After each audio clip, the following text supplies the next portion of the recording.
Hi there friends, welcome to day 4 of the Food Revolution Summit. Today we are making a hearty jackfruit taco chili that is sure to be a crowd pleaser, whether you're making it for the entire family, a family and friends gathering, or if it's just for yourself because it gets even better the next day, making it perfect for leftovers. I'm Nicole D'Andrea Russert, Food Revolution Network's dietitian and recipe developer. And remember, I will be here at the end of each summit day demonstrating one of the 3 recipes that we leave you with. And these recipes, as well as the videos, will continue to be here even when the summit's over so that you can revisit them anytime. If jackfruit is new to you, you are in for a treat today. Jackfruit has origins in Asia and is the largest fruit tree in the world.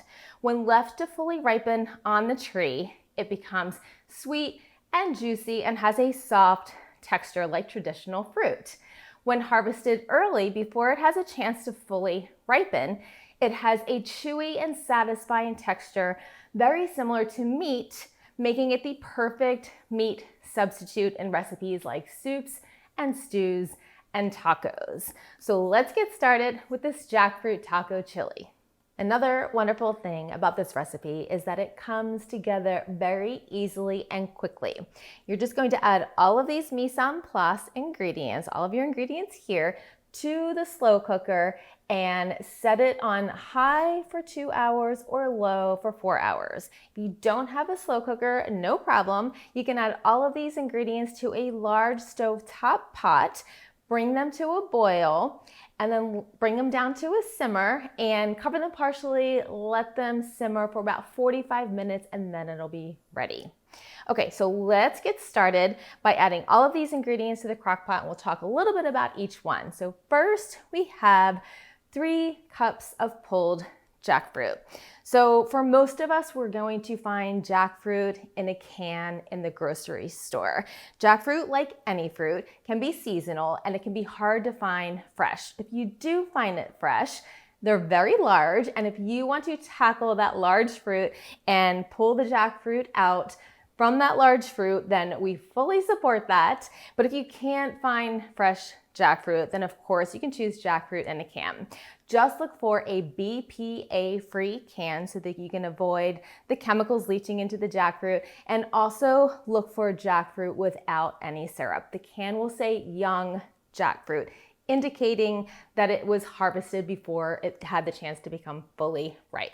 So we're just gonna add the jackfruit to the slow cooker.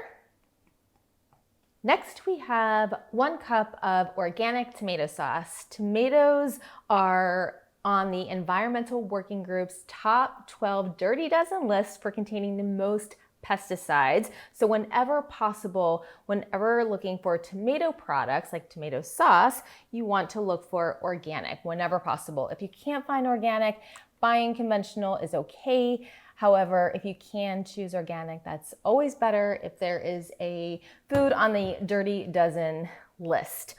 Then we have 2 cups of diced tomatoes, again, organic. So these are fresh diced tomatoes that we're using today. You can also use canned diced tomatoes. And again, whenever using canned products, always look for BPA-free to avoid that chemical leaching into your food. And again, if you can find organic fresh tomatoes or diced tomatoes, definitely choose them to avoid the pesticides. If you can't, if you are using fresh, one trick you can do is soak your produce in a solution of baking soda and water. So it's approximately a tablespoon of baking soda with 1 cup of water. Let it soak for about 15 minutes, then rinse them thoroughly before adding them to your recipe, and that'll help to reduce a lot of those pesticides. Okay, so we've got our tomato products. Next, we have diced green chili peppers. Chili peppers also make the Environmental Working Group's dirty dozen list. So again, same thing. If you can find organic diced green chili peppers, then look for those. If you can't, then opt for the conventional. So we've got 4 ounces of those. By the way, these are a little spicy. If you cannot tolerate spice, you can always substitute just some diced bell pepper of your choice, red, green, orange, any of those colors will do, and substitute those for the diced hot green chili peppers. Next, we have refried beans. So refried beans, you can choose any type you like, black or pinto. If you have homemade, of course, that's a wonderful option. If you choose canned, same thing. I'm gonna sound like a broken record. Look for BPA free. We have 1 3/4 of a cup, which is what you get in a can of refried beans. Get that last piece. And then we have kidney beans. So the beautiful thing with beans is if there is a particular bean that you love or can tolerate better than the other, then choose whichever bean you love. We're using kidney beans in today's recipe, but you can certainly use black beans or pinto beans or other, even white beans, other bean of choice. So whichever you prefer. So this is 1.5 cups of kidney beans. Again, it could be homemade or canned. BPA free canned. And okay, next we have corn.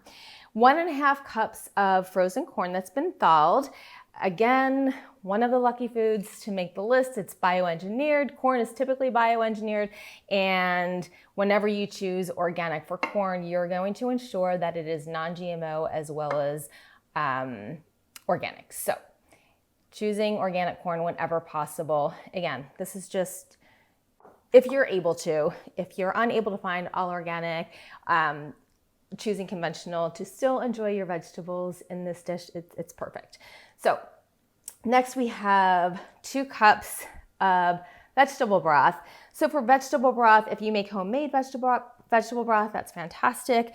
If you use store-bought, then that's great too. Just look for low sodium or unsalted because many store-bought vegetable broths can be very high in sodium. So we always recommend low sodium or unsalted.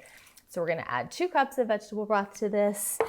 And then finally, we have our beautiful array of spices that are going to give this so much flavor in addition to all of those gorgeous whole food ingredients. We have a tablespoon of chili powder, 2 teaspoons of ground cumin, a teaspoon of garlic powder, a teaspoon of onion powder, 1/2 teaspoon of smoked paprika, give it a little smoky flavor, and then 1 teaspoon of dried oregano. So we're gonna add all of those. I added all of those to the same bowl for the mise en place just because they're all going in together. They're all dry ingredients, so that was the easy thing to do. And then finally, on the ingredient list, you may notice that there's salt and pepper. One suggestion is to cook this first before you add salt and pepper and see if it really needs it. There's so many aromatic spices in there that give this tons of flavor that you may find that you don't need any salt and pepper. And then of course, salt and pepper are always optional ingredients. So if you are trying to restrict sodium for medical reasons, or if you cannot tolerate black pepper, you can always omit the salt and pepper from any recipe. So finally, we are just going to give this a stir before we add the lid and set the timer for either 2 hours and set it to cook for high, or we're going to set it for 4 hours and cook on low. Again, if you're using the stovetop, get your soup pot out, add all these ingredients to the soup pot, bring it to a boil, then lower to simmer, partially cover, and cook for 45 minutes. So while the chili is cooking, you can go ahead and make your 5-minute cheesy cashew sauce, which only takes 5 minutes if you didn't guess from the title. So we start with cashews, 1 cup of cashews. So if you have a high-speed blender, you don't necessarily have to soak the cashews. High-speed blenders work pretty well to get them nice and creamy in a sauce-like consistency without soaking them. But if you're using a blender that is not a high-speed blender, or if you're using a food processor, which you can also use for this recipe, you may want to soak the cashews for 30 minutes in hot water or soak them for 2 hours in room temperature water before draining them and rinsing them and then adding them to either your blender or your food processor. So we're gonna add 1 cup, it's loud, 1 cup of cashews, followed by 4 tablespoons of nutritional yeast, which give this cheesy sauce its cheesy flavor.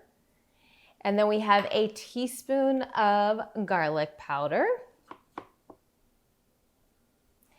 And then 2 tablespoons of freshly squeezed lemon juice. And then we have a 1/4 teaspoon of salt, which, as I mentioned before, salt is always optional. If you'd prefer not to add the salt, this still has plenty of flavor with the nutritional yeast and the garlic.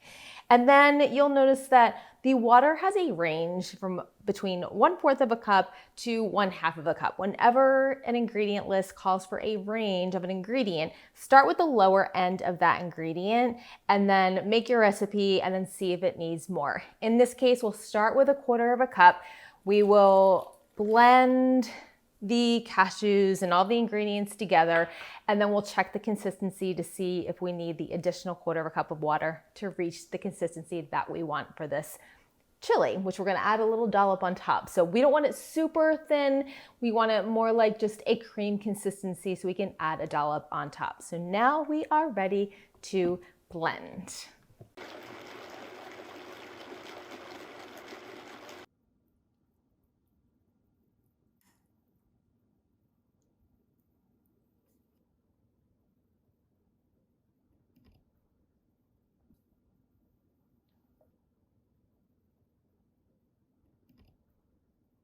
The jackfruit taco chili is ready and it smells incredible in here. I wish I could share it with you right now, but you're about to make it and I can't wait to hear all about it. So I've added a dollop of the cashew cheese on top of the chili that I've portioned out into a bowl here.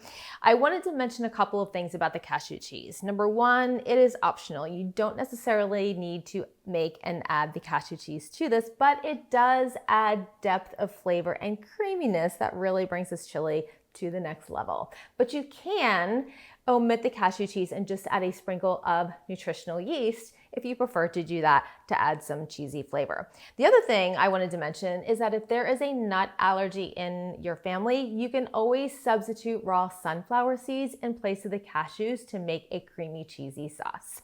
Okay, next, you can add other toppings to this jackfruit taco chili, like chopped avocado to add some creaminess. You can also add sliced green onion, which I'm about to do right now. You can add some fresh herbs like cilantro if you enjoy cilantro, or other herbs of choice. And then you can dive in, which I'm about to do a little taste test. It smells so good.